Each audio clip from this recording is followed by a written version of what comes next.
welcome to the Palate Cleanser Podcast, the companion show to the Film Rescue Show, where we discuss the movies that do not suck, what we thought of them at the time when they released, and what our opinions are now. While this is a companion show, you do not need any previous experience with the Film Rescue Show. However, if you do like us, feel free to check out what we do over there as well. Today, I have with me Seth. Hello. Brandon. Howdy, howdy. And Jesse. Hello. And we are talking about a film that is very near and dear to all of our hearts, I think, and that is the original Matrix film. I say original. There were no sequels to that movie in my mind, except for the one we made. That's enough. That would have been great if they made a sequel. They made a first one? and it is not the second film in the One series, as we discussed earlier today. Anyhow, so I think it came out at an interesting age for a lot of us, because I think a lot of us were I think for me personally, that was when I really started to get to the point where I actually could recognize what a good film was. It's fair. I think because it came out, I must have been 16, because I had to sneak into the theater. I had some guy buy me tickets so I could see the movie. So I knew I was underage. But I knew watching it that it was something big. Like, I think about the way that my parents are describe seeing movies like Alien and Star Wars and stuff like that. Like, I kind of had the same vibe. Like, okay, this is going to be something pretty big based on how it was. Did you guys see it in the theater or? Yes. I saw it later on DVD. Yeah. Yeah, I was not invested with filmmaking or film criticism at that point. So when I saw it, I was just like, oh man, that looks so cool. So it's the dumb response. It was just amazing to look at, but what is that like? I didn't really. Oh, you mean you were able to just sit and enjoy a movie? Yeah. And later on, once I was in college and I was rewatching it, I was like, oh, this is the perfect blending of the creative and the business side of film. Good call. When those two things merge perfectly, you get something that's really special. And this is a perfect blending of the two. Yeah. Yeah. It's accessible for everyone. I think it was really the first. Watched. I mean, I think that this was coming out at a time when twists in film were the thing. The big thing was to have a cool twist. Oh, this isn't what you think it is. It was a really trendy thing back then. And what a twist! M. Night Shyamalan, ding dong. But it really, I think it was one of the few twists that really deeply resounded with me. The whole Matrix, I don't know, it just expanded my mind in a way that I was not really prepared for. I didn't expect that movie to do the things to me that it did to me. Well, so this is coming out in 1999, so yep. We're right at the turn of the century. We're all scared of Y2K. So you see a film that's about shifting your perspective. We were afraid of the year 2000. We thought all of our computers were going to break. We were terrified of change. Exactly. That's a really good point. The mentality of change that it imparted. And it's really interesting. I think 9/11 happened, obviously 2 years after, and it was a big dramatic shift in what living in the US is like. And it was kind of almost like a Matrix-y type feeling, I guess. I don't know. The world is not what we think it is. That kind of awakening to the fact that there is a bigger world. There is a lot of I was very young and I was very protected within the US, and I kind of almost relate the two together because they happened at close together and because they were both big mind expanding experiences for me. Totally. Mm-hmm.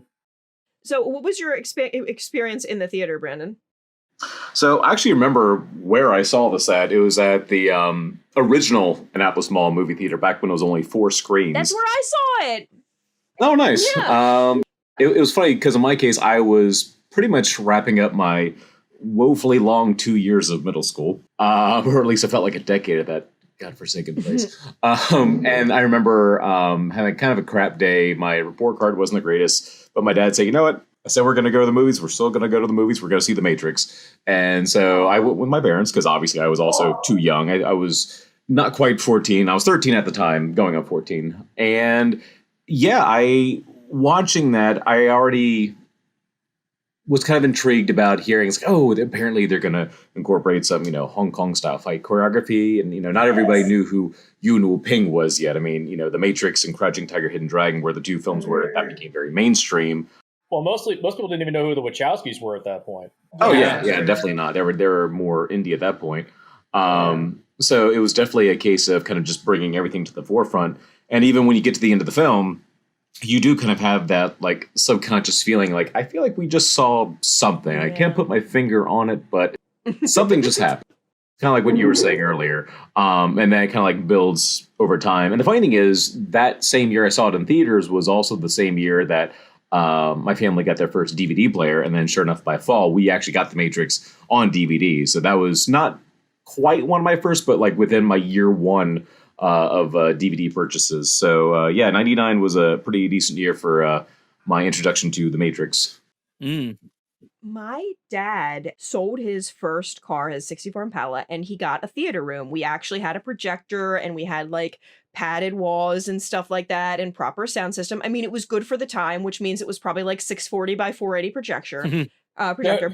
But I remember like watching that in my home theater, and like the my friends at school were jealous. That's for darn certain. That I must have watched that, I know, kung fu scene a million times, because growing up, my best friend was Chinese. He exposed me to a lot of things from his culture. So I had watched a lot of kung fu films by that point in time, more so than I think many people our age would have. And so like I really was intrigued by having like two worlds, two things that I like combined together. It's like when they make sushi into a burrito. It's like, ooh, a Hong Kong, but also like a cyber techie sci-fi film. I love it. Jesse, what was your first time like? I could go so many ways with that. Yeah.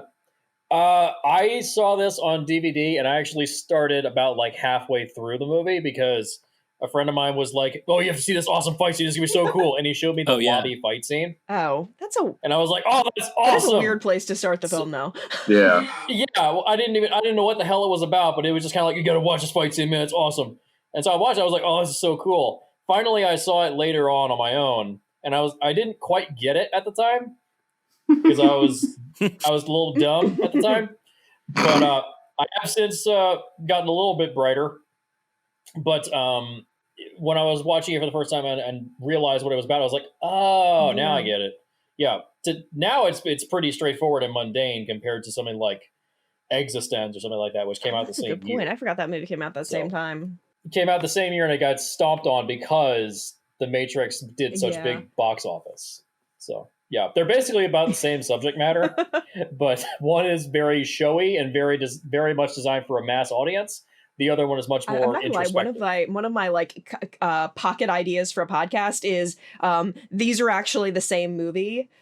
Because like the Fast and the Furious movies and what are the movies with the surfing and Keanu Reeves? He plays Johnny Utah. They're the same film. Point Break.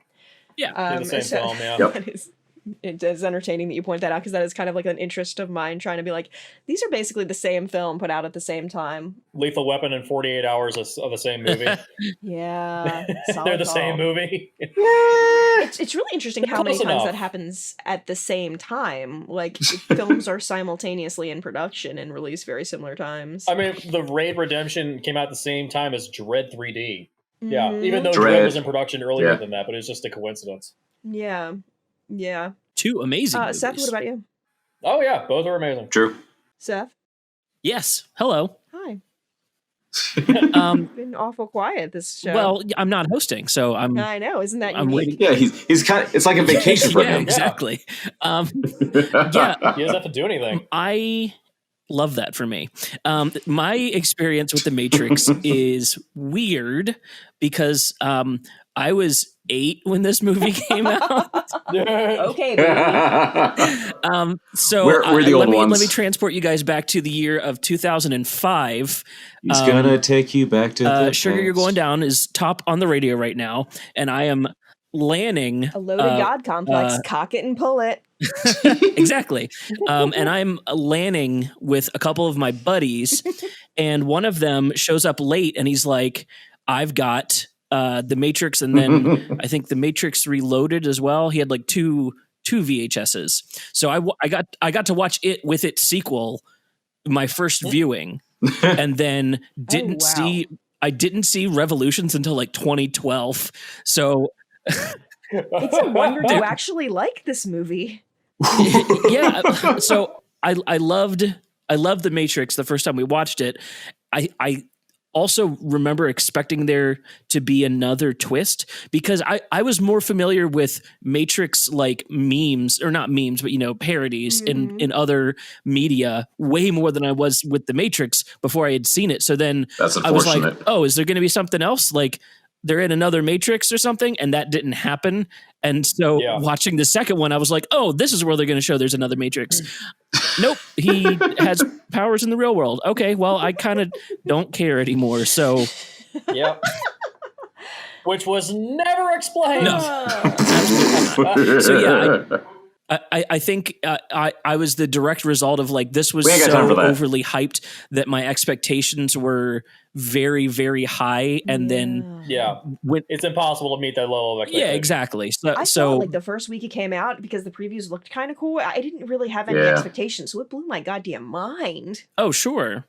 I think it's interesting, like when there's like a 10-year age gap between a group of friends, because I would say about 2 or 3 years after a film gets popular, a lot of the children's shows take elements of it. So like a good show that does that is The Amazing World of Gumball. I don't know if you've seen it. It's a freaking brilliant cartoon. But like I am now to the point where I'm showing my friends teenage and tween kids like these type of movies, and they're like, oh yeah, I saw that episode of Amazing World of Gumball when they're doing it. It's such a surreal feeling. I mean, Christ, they parody this in Shrek. Yeah, too. The fight scene in the forest with the marionette. It's true. Yes. Very true. I'll do you one better. Arthur has a Matrix parody in it. Are you serious? I think which is a good segue into kind of my next point, is like, both how do you think The Matrix changed media, and we'll do this in 2 parts. First off, how do you think The Matrix has changed media since its release? I'm gonna start with Brandon, because you start with the first letter in the alphabet. Sure, that works. Why not? Well, I do think, obviously, my bias as Hong Kong and Asian film, and what's funny is we were already getting a little bit of a renaissance of Hong Kong-related cinema from 96, thanks to Rumble in the Bronx, and even just a year earlier than The Matrix with Rush Hour, both Jackie Chan.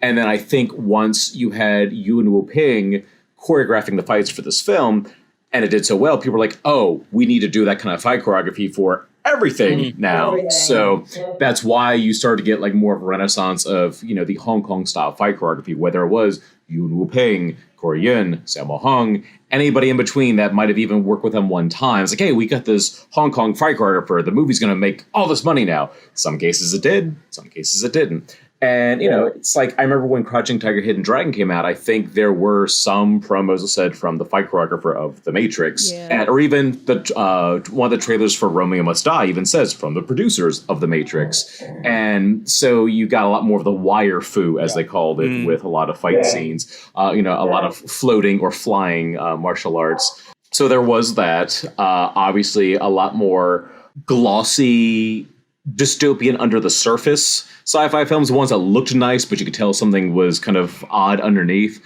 Like, I feel like we started to get a lot more of those. What was that?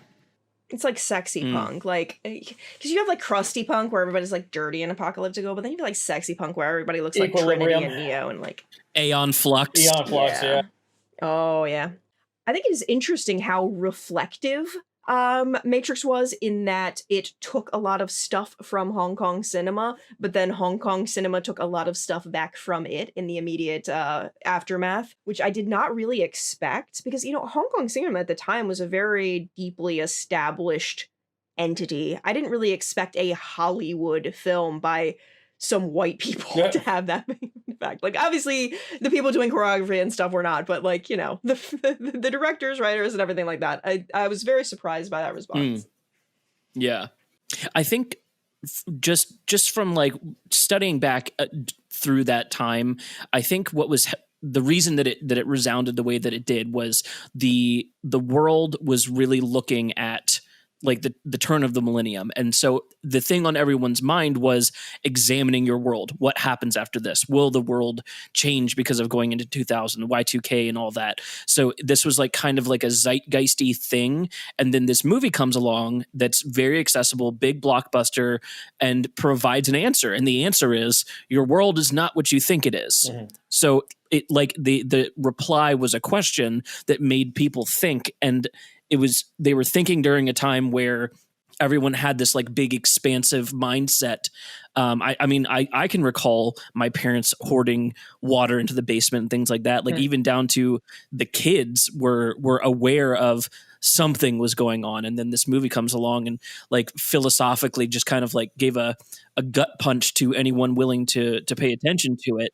And that was like, it was a big psychological snap for I think our culture, just to be like, oh, there are other ways to think about things. It kind of the same way the Marvel movies, they really jumped in when the world seemed bleak and we wanted superheroes. And then, hey, now we have superheroes on screen. Like this, people kind of clung to them as life reservers.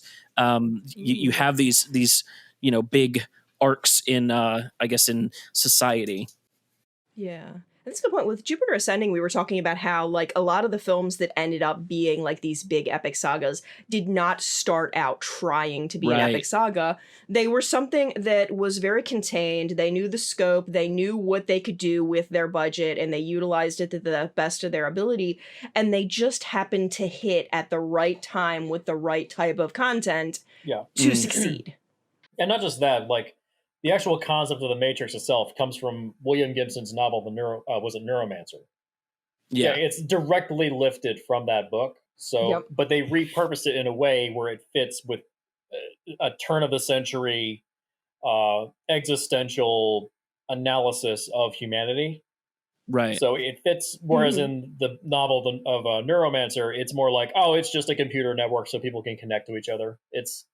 You can enter and leave it whenever you want to, but it's not as integral to the story as, you know, the Matrix is here, where it's the crux of the narrative. Sure. Exactly. And then you also consider the sexual implication of the Matrix, the idea that your world is changed, everything about you has changed. And so there's multiple articles about how this is all about transgender gender identity, transgender politics, things like that. There's multiple articles about this. Sure. Yeah. So, and I think it's really interesting that a film that has had this deep impact is so heavily wrapped up in transgender individuals and transgender culture, because that's not the norm for Hollywood. And I think looking back, like reflecting back on The Matrix and what it succeeded in is, you know, I think it really does help to bring a lot of gender identity stuff kind of to the forefront. You know, the Wachowskis have really used their position to, you know, to be able to educate people into, you know, the various, how they feel represented. That is not something that I would have expected out of a movie like this that released when it did. So like looking back at it, like the things that The Matrix has done, not just for cinema, but also for equal rights and just for the understanding that, you know, there are people with other gender identities, you know, it really has helped in those regards too, I think. Yeah. And they expanded upon that with Sense8, which is all about that. Yeah. I really need to watch that. Good. I hear it's good. It's very slow. Very, very, very slow. Yeah, you know how I am with pacing. That's the only reason that I've held back on it, because I get bored very easily. Did you give up on Legion? I need my... No, actually, because Legion was really good. That's a story for another podcast. But I think, like, I just look, you know, I read a lot of research papers because I'm like a boring type of person. And just the number of, like, times The Matrix is brought into philosophy for any number of reasons, you know, for its implications on sexual and gender identity, or technology versus humanity, or the man versus the oppressed. You know, you have all of these different layers that it can be examined on. And I think one of the reasons that it is so successful as a film is because a lot of those struggles, like the specific journey that Neo goes through is not relatable to anybody, but I think everybody can go through an experience where they felt like Neo, where they felt like kind of lost in their life. They had a meaningless existence, and then they realized that it was because of something that they hadn't realized about themselves or something about society. You know, I think everybody has that kind of relatable. I'm still working on the part where I realize what I'm supposed to do. Yeah. When's that come? How old was Mr. Anderson? Well, I mean, the film, the structure is a standard 3-act structure, and it's designed as the hero's journey. It's very standard in terms of, if you break it down like that, it is very standard with its structure. It's just the ideas and themes that are placed within it make it seem like it's much, much more dynamic and deep. There are deeper layers to it, yes. But in terms of like, just from a film standpoint, it is pretty straightforward. It's pretty evenly designed, which is why it probably did so well. Not only is it a, good action film and a good existential film, it's just a good film in general. I will say that I don't care for a lot of the dialogue. The dialogue is not that great, unfortunately. That's fair. So.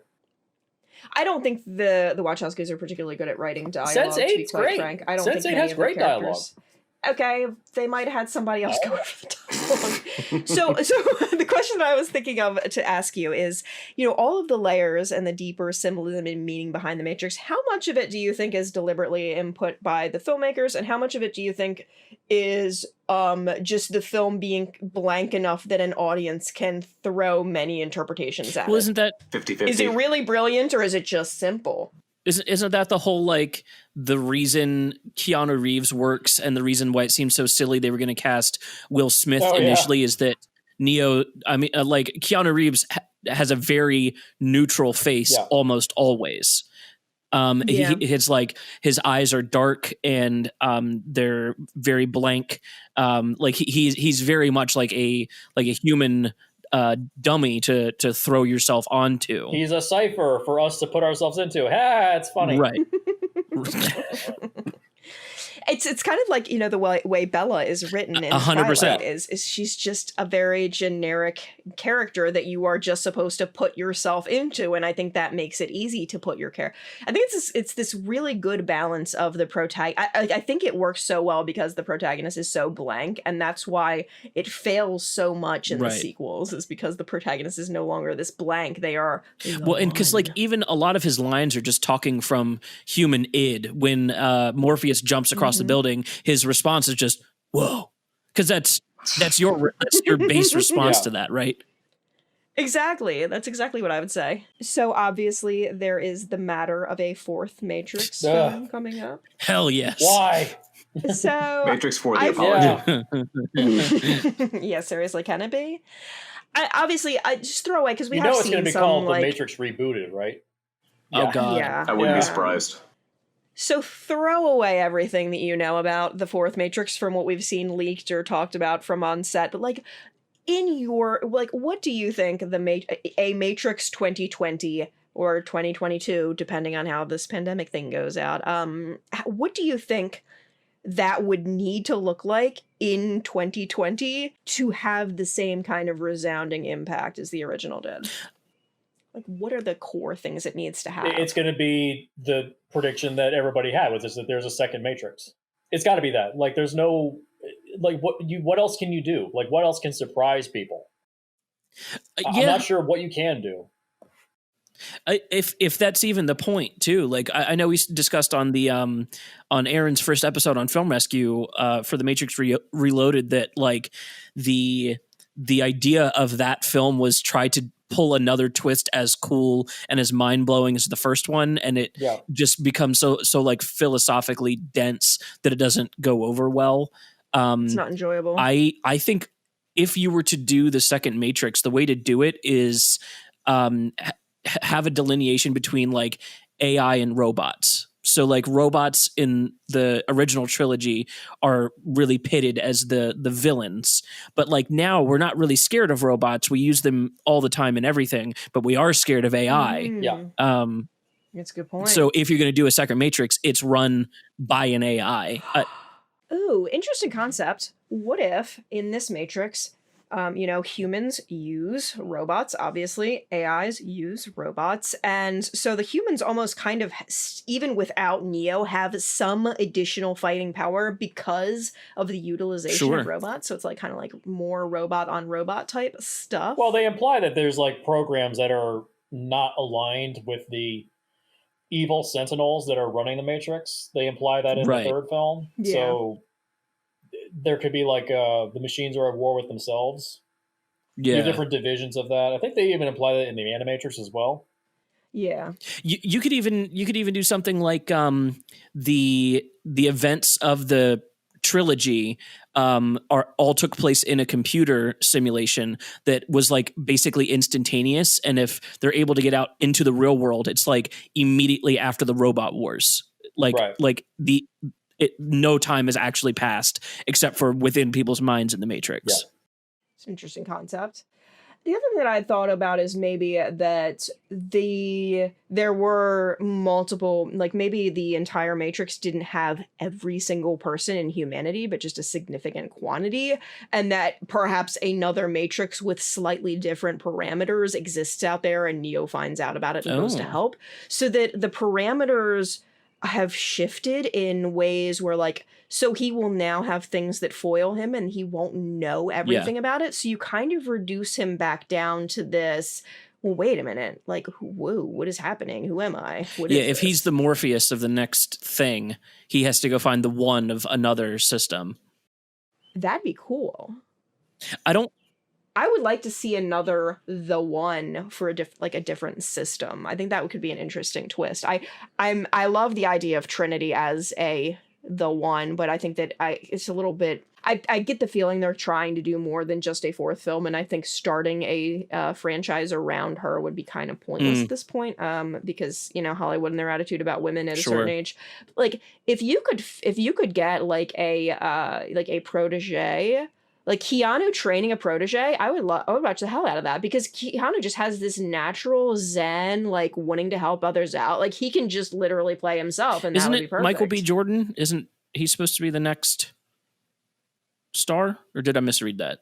I think he's playing the Morpheus. It's like a young Morpheus or something like that, which is confusing. It's like I don't get it. Like, is it a sequel? Is it a prequel? Is it a side story? Is it a reloaded version of the Matrix? I don't know. Yeah, I think maybe it's kind of like a mishmash where it's like we're going to take all the stuff that worked and we're going to throw out all the stuff that didn't work. And just retell the same story. I mean, hell, that doesn't sound awful. Especially when you have a system that has rebooting built into it. Yeah. I mean, I think that's the intriguing part. I think a really interesting take on this would be to make it so it's not that different than the original Matrix, but things are just a little bit different in an almost uncanny valley unsettling sort of way, because you're gonna have the fans are gonna go in and they're gonna be like, well, wait a minute, that's not canon. And they're like, wait a minute, maybe canon's changed. Like they're going to be back in that. Well, like, wait a minute, I don't know the rules of the parameter, because I think you get to a point as a franchise, and Star Trek and Star Wars both suffer from this, where there's a large segment of the fan base that is incapable of being pleased because they know the franchise better than anyone else that is actively working on the films. So you can kind of invert that by like being like, well, look, the rules are kind of the same, but a lot of them are different. Pose some limitations on what he can do. Maybe humans, I don't know, have different restrictions, different laws of physics or something like that. I don't know. It'd be cool. Totally. I hate to harp on the show devs so much, but I'm just so in love with it. Their finale, without spoiling anything, their finale is exactly what I would want to see from a Matrix sequel.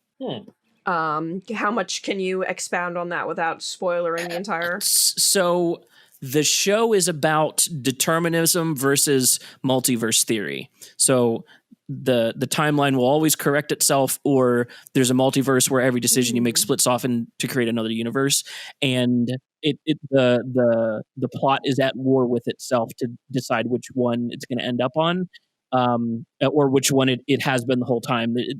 Not really explained, but the way that it ends, like, kind of does it in a way that it made me immediately think of The Matrix. And I was like, oh shit, if they did something like this, I'd be so on board.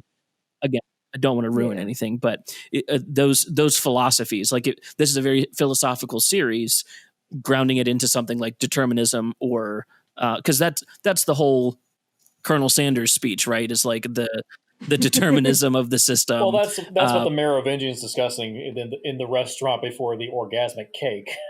Right. The idea of causality, action and reaction, cause and effects. Right. It's exactly. It's the same scenario. So yeah. So Devs is The Matrix Reloaded, but better. Yeah. Okay. I'm on with that. Yeah. I can dig it. Brandon, I have a pointed question for you. Oh god. No, it's not bad. So obviously the things that Hong Kong cinema is doing in 2020 are a little bit different than the things that they were doing back in the aughties when the 90s when this was stealing stuff from them. True. Like, what are the type of modern things that you would like to see out of Hong Kong cinema inspiring this new 2020 Matrix? That's very, very tricky. Mainly because modern Hong Kong cinema has kind of just been developed into mainland Chinese cinema. Yeah, that is fair. I mean, I know obviously 97 is when it was official, but Hong Kong cinema was still very much its own thing. And granted, a lot of Chinese film still comes out of Hong Kong specifically.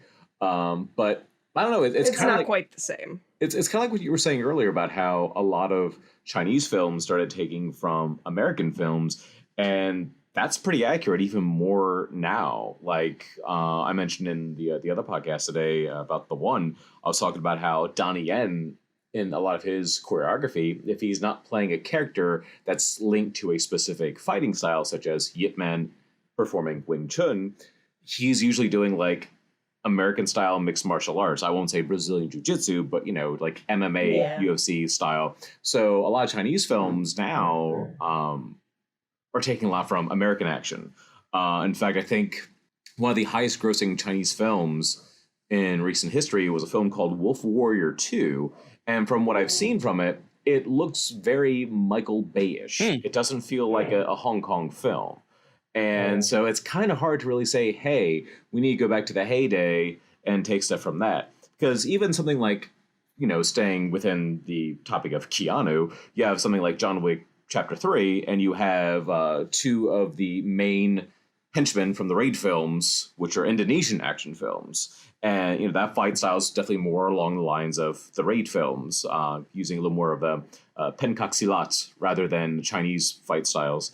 So it's kind of hard to say. Like, I feel like you can't just go back to the well to do the same styles as you did before. I mean, if you're going to change up certain other elements, you might not be able to just go right back to, all right, let's bust out with Wu Ping again and, do the Chinese, Hong Kong style wire fu and just call it a day. It's like, no, I think you need to be pretty much completely different all around. So maybe a little bit of that, but you also need to start doing a mishmash of other things. You need to have the Chinese style, the Indonesian style, maybe a few others as well. I think the wire fu worked so well in The Matrix because you had characters that could take advantage of manipulating gravity, since obviously it wasn't real.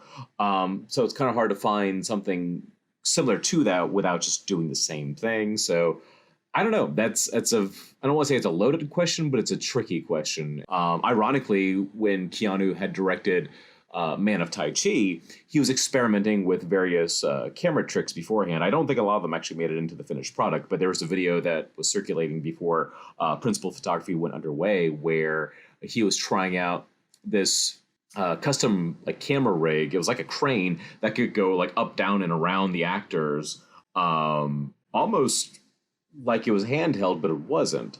But you could still get crane style shots, also without having to resort to a drone. Because it was, obviously be a little smoother with a crane.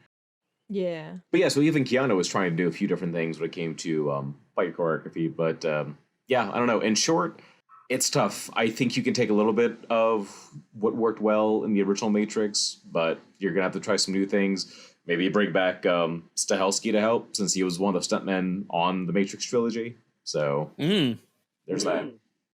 You know what I think would be nice? Especially considering we're kind of just the general vibe of the universe right now, I want a different visual aesthetic for this type of genre. I want to see something different. I want to see something that's a little bit more colorful. No more green. I think No more green. a bit, yeah, a little less green. Yeah, that was the 80s, 90s sign of being in a computer. Yeah.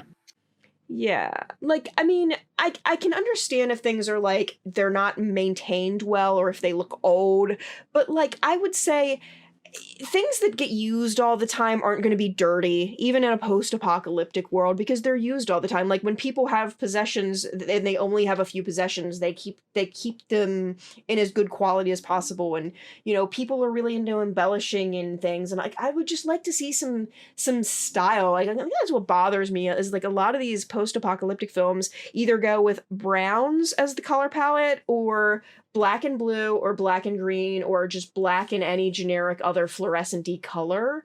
And I would love to see something more interesting than that. Yeah, I agree. Yeah, I mean, look at the like computer rigs now. The whole thing is those like bright neons and wild color palettes. Like I didn't even order my PC case like on purpose. Like I was just looking for something that would fit what I needed, and like built into it, it's got like 8 different light setups that I can do on the front, including one that like just cycles through every neon color possible. Yeah, I like the visual style of Upgrade. Yeah. Yeah, like that blue and red appearance that is an Upgrade. That would look really good. Totally. Get that cinematographer as well. Don't get Bill Pope back. You know. This might be a little bit out there, but like I kind of almost want to see like some Tank Girl type vibes. Like, ooh, okay, might be a little silly compared to The Matrix, but okay.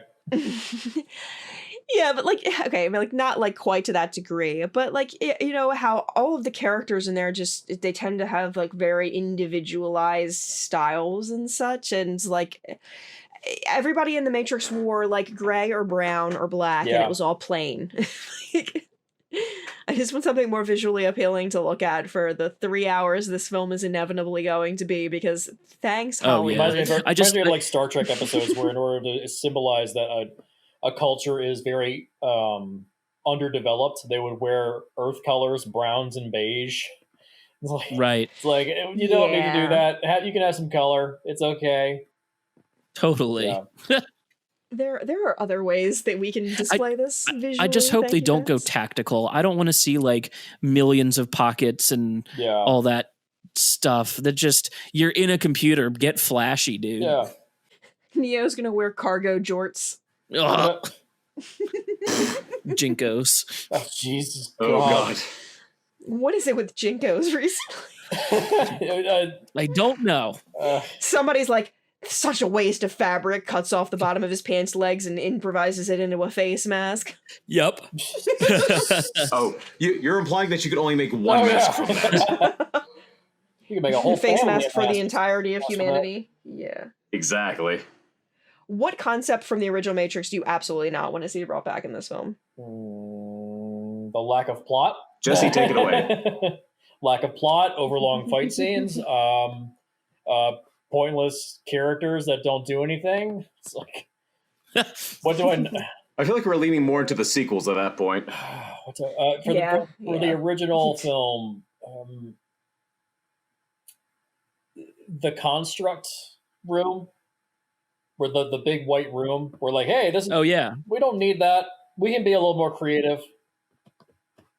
You know, that whole idea of like, hey, this is the construct area where we design everything, our training programs. Like, does it really need to be a white room? Like, can you do something else more creative than that? Like, if you're pulling from Ghost in the Shell that shit. Yeah. I'm to the point where like there's a lot of visual elements from the Matrix that I'm not sure if they are stereotypical because of the Matrix or they're in the Matrix because they're stereotypical. Like obviously I know the cubicle farm is in the Matrix because it is stereotypical of repetitiveness and stuff like that, but I don't know how much of this stuff is trends they inspired and how much of it is trends they're when did Office Space come out? There you go. They heard about Office Space filming across town. Hey, we got to get in on that. That's perfect. Yeah. I'm trying to think things I wouldn't want to come back. I guess I'd want to see updates on stuff. Like the agents are boring, and there's no like delineation between them, and I get that's kind of the point. But then like in the second one, we at least get the ghost guys with those bright white suits, and like why aren't those the agents? I know like, they look so cool. You could literally create anything, but you created just guys that look like Secret Service agents. Well, and Seth, that actually could solve one of my concerns that I just broached. So, like computers, it's so easy for them to just generate random characters to be Agent Smiths. And like I think about like when you play The Sims and you just generate a random sim that has a random outfit, it looks nothing like a normal human being would dress themselves. It's ridiculous. Like, so it would be interesting if like the way that you could know an Agent Smith was if like, why is he wearing Argyle tie with those socks? Or like just something like, wow, that's weird. Right. Like, I don't know. It's a little esoteric, perhaps, and only suited to my interests. I like the idea. What if the agents were all like character actors, like people you recognize, but like couldn't say their name to save your life? Oh, that guy that's in all those movies. Like, what's your human now? What did you name him? The Jai Kinnaminton Bowl. Yeah, whatever his name is. I can't keep up with it anymore. Right. Yes, your amalgam human being. You could just use all of them. Oh, totally. Yeah, make them all agents. That's basically what they are, just lifeless husks. I like that. The agents are all like, hey, don't I know that guy from somewhere? You just got one of those faces. Like, I love that conceptually, right. But also it allows you to throw like all of these random actors that people like know that they know from somewhere, but not. What's what's Ron Howard's brother's name that he puts in all of his movies? Clint Howard. There you go. Oh, put Ted Raimi in there too. He's the superior Raimi sibling. Oh, yeah. Don't at me because you're wrong. I love him. Yeah, I think that's all I'd want. If you're going to green filter everything, please don't do it on top of black and white. The green filter thing became such a bad visual cliche. Oh. It was used in everything after The Matrix. Everything. Look at any episode of CSI. They use that filter on everything. Yeah, like I think Bad Boys 2 uses it a lot. It's like in completely inappropriate places, just to have a visual palette to make it distinctive from the raw footage that they'd shot. So it just after a while, it just looks like disgusting pea soup. So I that's another thing I'd like to remove. Remove that. Put in like blue and red. Distinct. I want to establish a new visual aesthetic for this stuff. Like, I like if you look at sci-fi, like the sci-fi visual aesthetic is like kind of modified over the years. Like you had like the 50s rocket ships, and then you have like the 60s like the Star Trek style ships, and like it's evolved over time how different ships look. But like everything in this post-apocalyptic scheme, it just all looks so similar. Like, look at Upgrade. Look at Upgrade. Computers like have so what does many technology different look like? It's very similar to our world, just a little different. Like. Cops have drones, like simple things like that. There's implants of like microchips. Like your phone is the size of the palm of your hand. Like that's another thing. Like you got to get rid of the payphones. No more hard lines. Yeah, like how are you gonna do that? What's your way in and how out? That's gonna work. God, Trinity runs 20 miles to the next. God. I mean, it would be funny as hell. It would be interesting for them to discuss how they've had to alter their, or are they just going to make, honestly, they're probably just going to make it look exactly the same because it's the Matrix. It doesn't have to change. It just looks like the 90s forever, which I would be really disappointed if they didn't. So many young people are going to be like, what's that thing that they're talking into? They're not going to understand what the hell a payphone is. Yeah. That just made me feel so old. Yeah. Oh, Jesus. Yeah. I really hope that they do try and go with a different visual aesthetic, but based on what I've seen, I really don't think that's the case. And I mean, like, just pick a different visual aesthetic, guys. There's so many options. Like, invite Wes Anderson for a day. I'm tired of like the good guys wearing black leather. I'm so sick of it. That is true. Ugh. That is true. The sinister looking good guy anti-hero who is reluctant, Look, doesn't want to be a hero, the point but where he's it going to be the became, like, hero. Because The he's point where got it that became, like, jawline. parody with the Resident Evil movies. That was like, all right, this is done. Oof. God, they do not stop with that at all in those movies. Everyone is wearing black leather.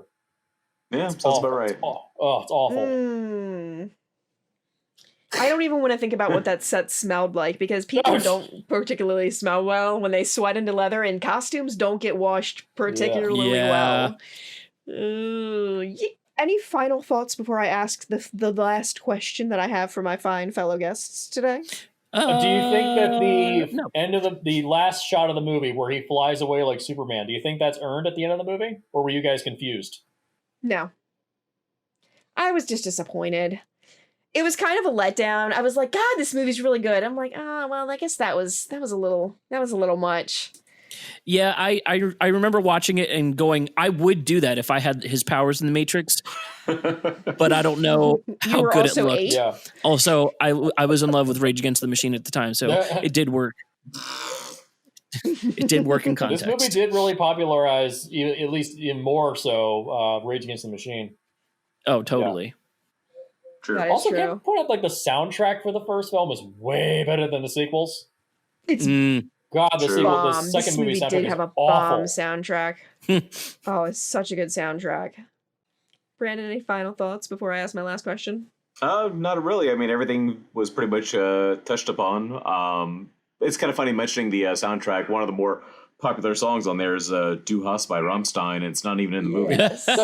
It was probably in a Great deleted song, scene. though.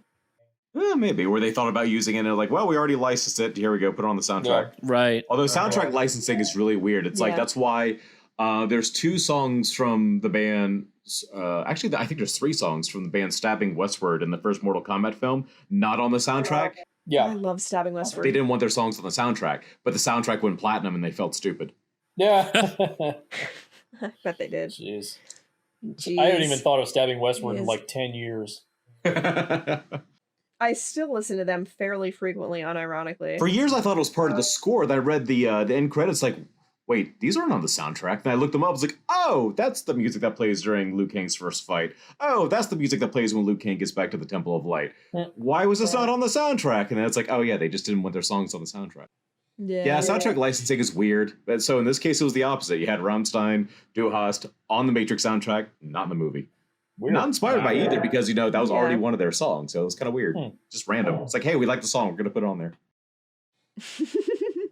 So I think my final question is, what is the most positive thing that you have associated with this film? What like positive associations, memories? What has it done for you? Like, why do you consider it a good film that had meaningful purpose in your life? Starting with whoever. I'll go first. Okay, so I think for me, this was a film that hit me when I didn't really know what I wanted to do with my life, and it was really genuinely cool, and it mixed together a lot of my different interests and such, and it really made me think, whoa, I want to make movies. And so shortly thereafter, I would end up graduating from high school, and then I would go to college to do movie stuff. And now I work in IT, and I just talk about movies. But like, I think for me, this was kind of the start of an obsession with movies, and one that is 20 years now.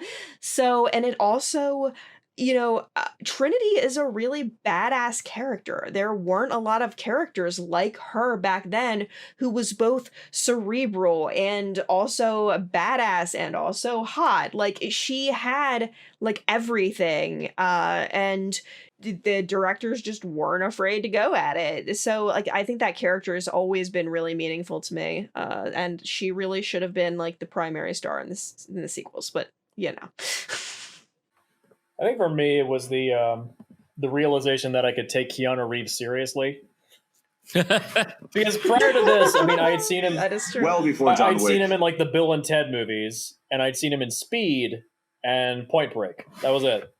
I had not seen anything else that he was in at that point. So my point of reference was dumb super dude and occasionally a cop who also sounds like a surfer dude. So then you go into the Matrix and it's like, oh, this is somebody that I could actually, I should look out for as like an actor. He actually has some quality. And then he had that dip in like the 2010s, which was bad.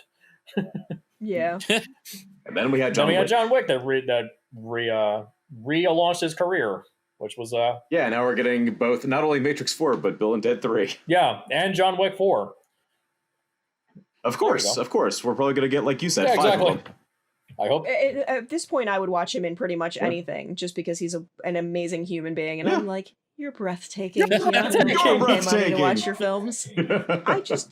He just strikes me as the type of person that gives fantastic hugs. Like, he just strikes me being like, bring it over here. Come on, bring it in. Let's hug.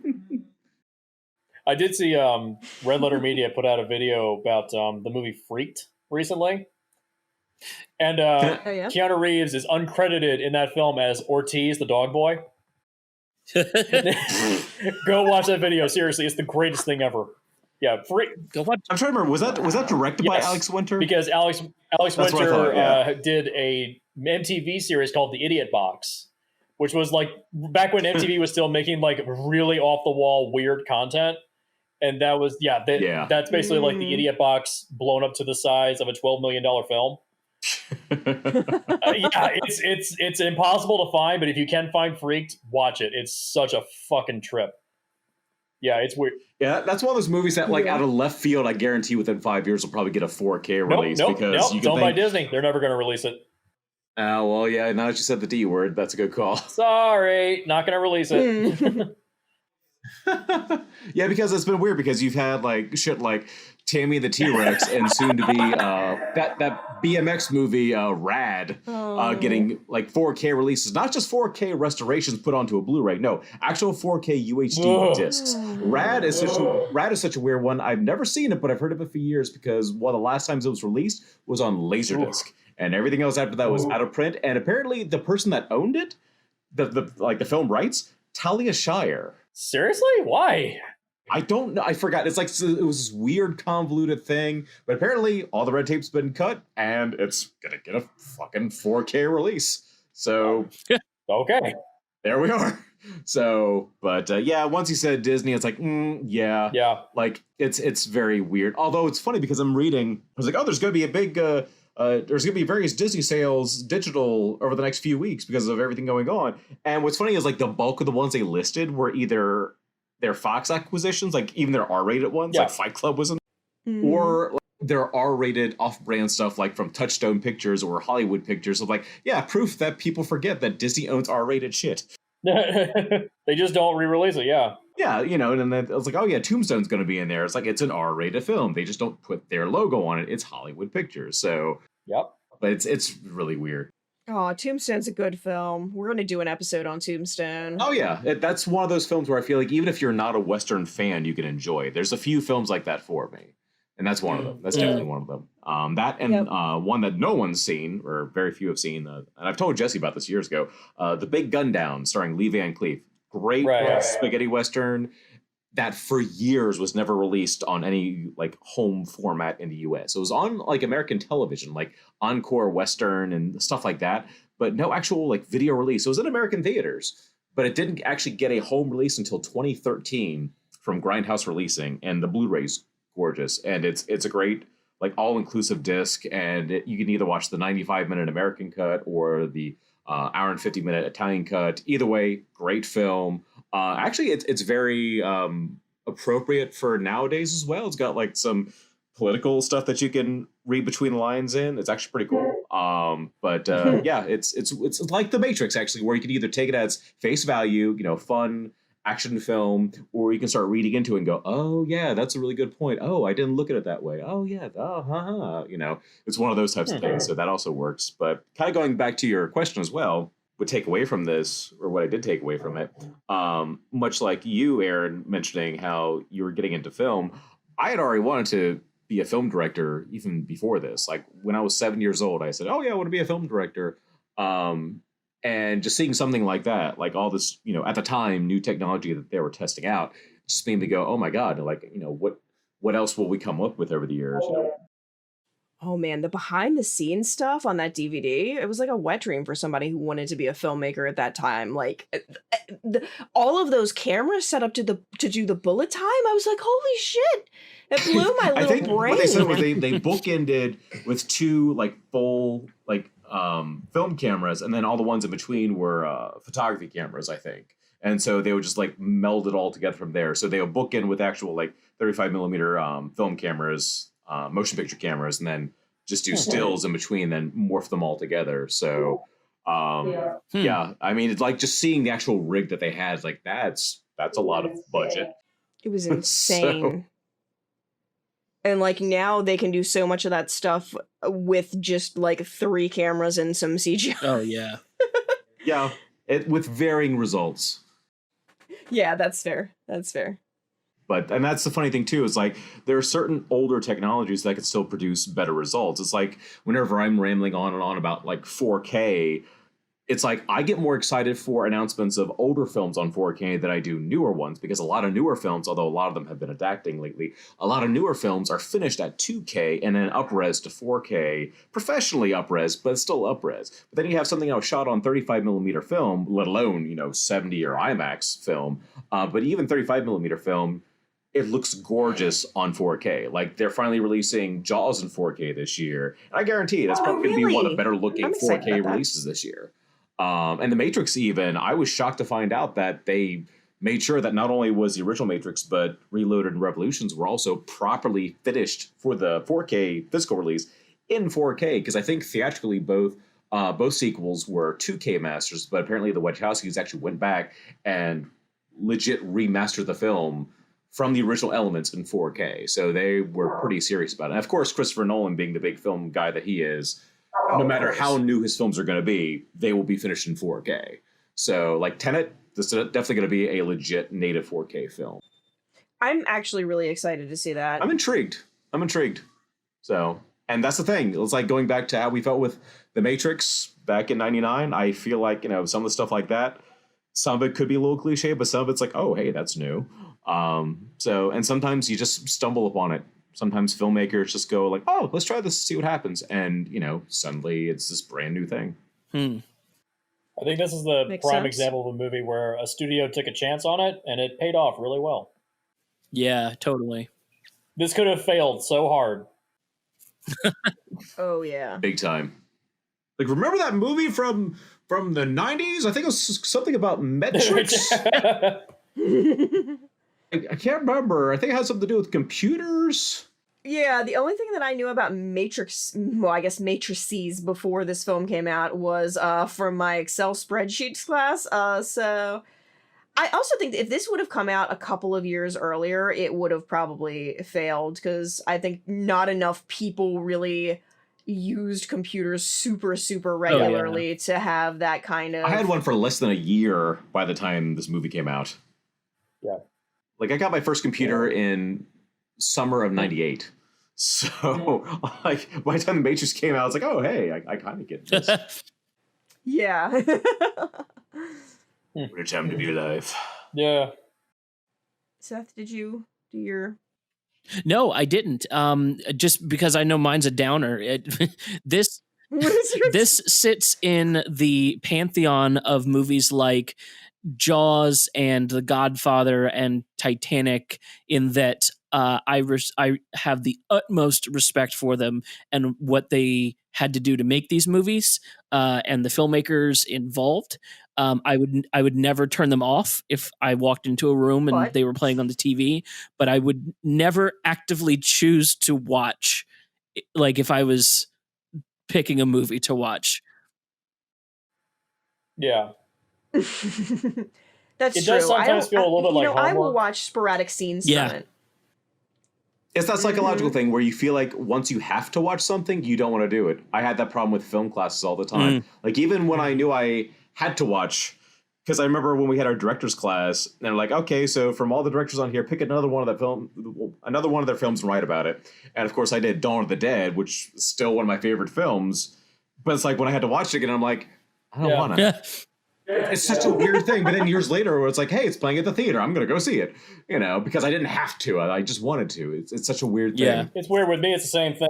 Like, Yeah, do you want to talk about Apocalypse Now, or do you want to talk about David Cronenberg Dead Ringers? Like, I honestly would rather talk about Dead Ringers. I've seen Apocalypse Now, true. but I've never seen Dead Ringers, but I know what you're talking about. Oh, it's so good. Yeah. I think to some degree it can almost be funner to watch like the weirder films, because then you can just be like weird in your analysis of it as well. Like this film, you can't just like it's harder to like have like jokey takes about it, I guess, because like all of the I think it once you have that that analysis part of the movie down, like you can't watch it just for fun anymore as an entire piece. Like I can watch the fight scenes for fun, but when I watch the entire movie, it just makes me think too much. Would we say this film is better or worse than Existence? I don't know. It feels like apples and oranges to me. But if I'm going to pick one, I'm going to watch Existence. Yeah. Yeah. I've seen that one less times, so I must be the only one of the four here who's not seen Existence, but I know exactly the one you're talking about because the cover was so 90s. Mm-hmm. What was the cover of it? Ooey gooey fleshy controllers. Jesus Christ. Oh, you're all looking it up? No, I just made a joke about fleshy controllers. Is that what it is? Is it fleshy controllers? They're the game pods look like a literal pound of flesh. Mm-hmm. Yeah, it's like creature effects. Yeah, it's weird. The game itself is a literal creature. Yeah, it's more alive than like the machines of the Matrix. Yeah. It's really gross. I mean, what isn't? It's exactly what I think of when somebody says biotech. I'm like, oh, Existence, got it. Yep. That's a real solid call. So, assuming nobody else has anything else, I think we can probably wrap this one up and call our pilot episodes finito. Sounds good. Woo! All right, everybody, why don't you say where you can be found on the internet? I'm not on the internet. I'm a real person. This isn't the Matrix. Sorry, I couldn't resist. You can find me at Seth X Decker on basically everything. Also, anything Montressor Media or Film Rescue related. That's all. You can find me at Hardcore B Shot on Twitter, and that's basically it. That's it. I probably have even less than this group. I think all I have is an Instagram for my photography and occasionally film stuff at B2 pictures. So it's just B2 pictures. That's about it. And hey, for you Bruce Lee fans out there, get that Criterion Collection box set when it comes out in July and hear me ramble about the big boss. True story. I can be found at Erin Moriarty, YT, on Twitter. We will also have a podcast Twitter. I haven't made the account yet, so I'll add that in post. Thank you so much for listening, and I hope you will rejoin us again. Bye-bye. Consider your palate cleansed. Oh my God. We talked about a good movie. Yes, Thank God. I love that.